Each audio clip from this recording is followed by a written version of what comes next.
I think what's crazy for a lot of people that maybe don't know this, but talking to other wrestlers, is the schedule you guys have from going from town to town, and the work on the body and just all that goes into it. Because yeah, it's not a professional sport as far as UFC or boxing goes, but as far as, you know, getting hit in the head or jumping off the ring, and then, you know, the concussions. Because how many concussions have you had? No, I will say that in my career, I might have had maybe 3. Another one time I got dropped on my head, maybe an errant chair shot or something. I always put my hands up because I was smart enough to put my hands up.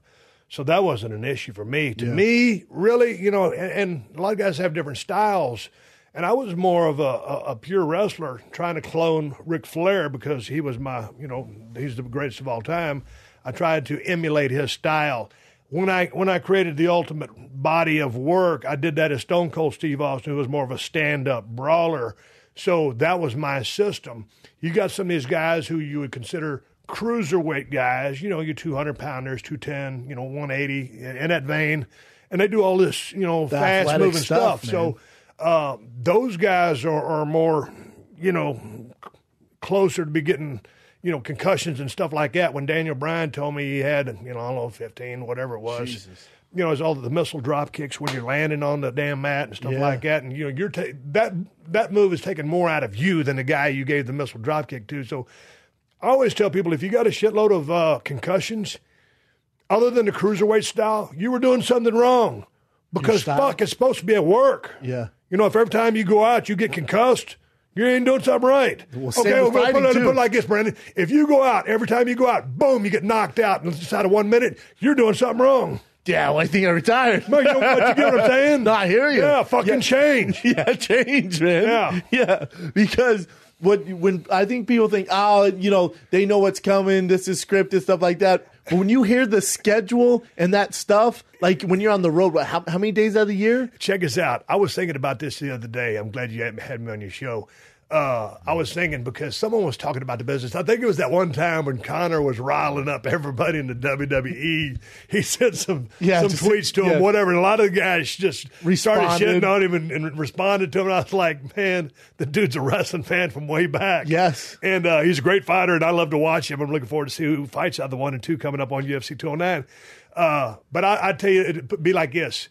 If anybody in the MMA world or UFC world or whatever ain't got no respect for the business of pro wrestling or just the lifestyle and the brutality of it, I would invite you to take your training camp to a different town and train in a different town every day, just like the WWE people do.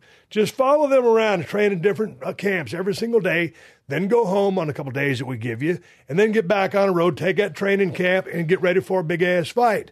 When you throw the travel at it and you ain't got no posse of 5 to 10, 15 people taking care of your ass, it's just you running solo, go do that. Yeah. And then do it for 10 or 15 years and then report back to me because I want to see what the science and the lifestyle taught you about what the fuck we do. Yeah. No, I hear you, man. Come on. Come on. Yeah. Come on. I'll take a Pepsi challenge on that with anybody.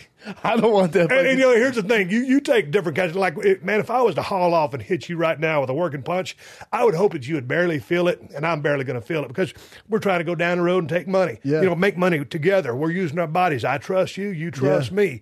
But in that, the backdrops, all the damn, throws off the top turnbuckle that Ric Flair took over the history of his career. All that shit is like interest. It compounds daily. Oh, yeah. People look at that mat. Hey, that's kind of like a trampoline. Hey, fuck you. It ain't no trampoline.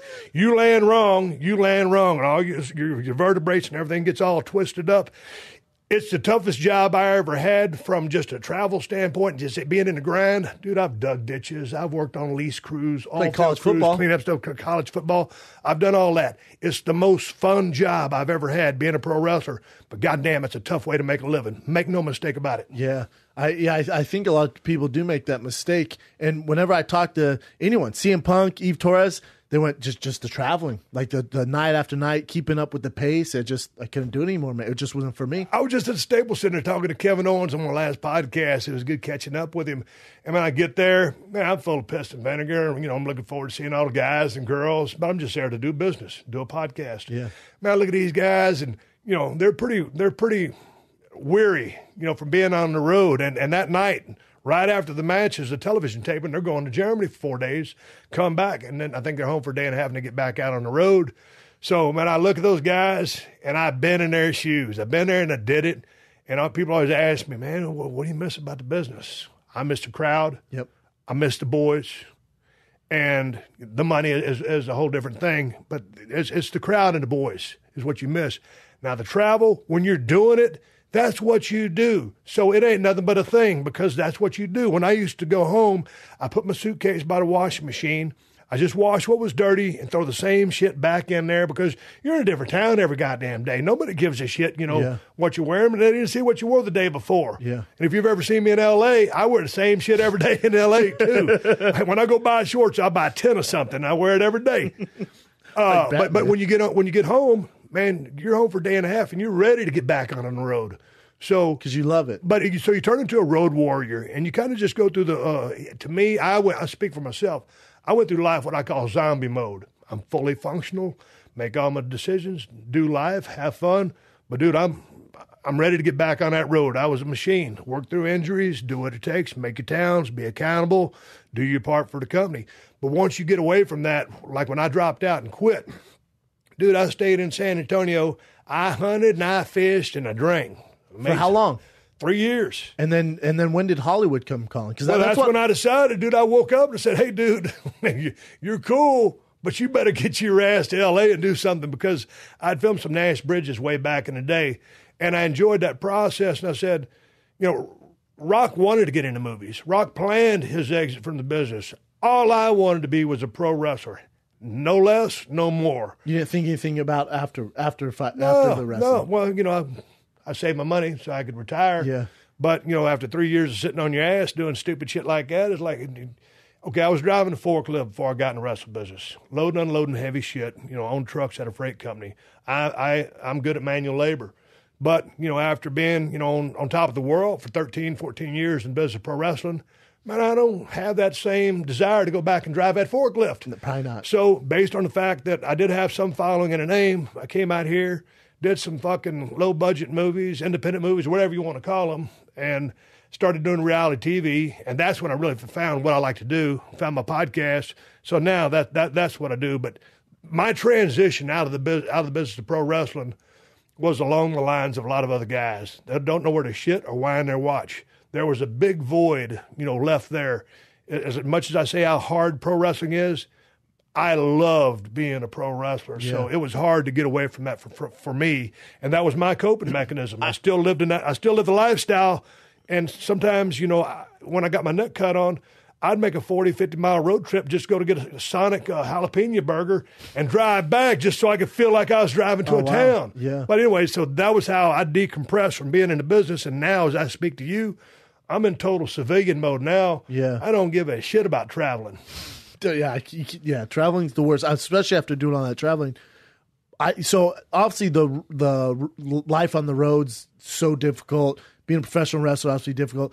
I think the hardest part for any athlete, any performer, any entertainer is when it's over, finding that next chapter. Because no one in WWE and the UFC and the NFL, no one teaches you for life after this game's over. You're so focused, like to your quote your term, the zombie mode. You're in this zombie mode. When it gets done, it's like, shit, man, what now? And now you're kind of this lone wolf and you need to figure it out. And I think that for a lot of guys don't figure it out because it's such a tough animal to attack. Well, they don't. What do you do? But the system wants you to stay around as long as you're productive and can do things for them. And because anybody would, and I'm not just saying WWE system, no, that's the any business. system, that's a business.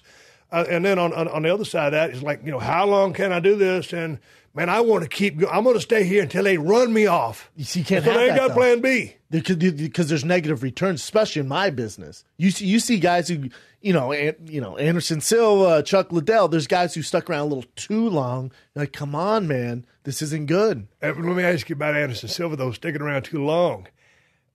Derek, from all the highlights, sure fought him different than I saw him in his highlights approach other guys. Too much respect. Too much respect. Way too much respect. But then again, when DC took that fight against him. Too much respect. When, what's his name, pulled out. But John Jones. John Jones pulled out. that guy, whatever is too much respect, but he's always dangerous. Whether it's just that one jab or one kick or whatever, everybody steps in the ring with that. At 41, they know that the danger, Will Robinson, danger. Yeah, for real. We grew up with the Anderson Silva highlights, and Anderson Silva, greatest of all time. So you get in there, you're thinking you're getting that guy. I remember when I was fighting Mirko Cro Cop, Greg Jackson, the infamous Greg Jackson, took me to the side and went, listen, I wore a Cro Cop shirt. I used to train in a Cro Cop shirt. When they told me I was going to fight him, I was like, oh, shit. And I had this monster, and I watched all his highlights. It's like, oh, my God, how the hell am I going to beat this guy? I'm getting ready to walk out at UFC 128 in New Jersey. And before I walk out, Greg Jackson grabbed me and goes, this is not the guy that you're watching on those highlights. Don't fucking forget that. Go in there and punch him square in the mouth.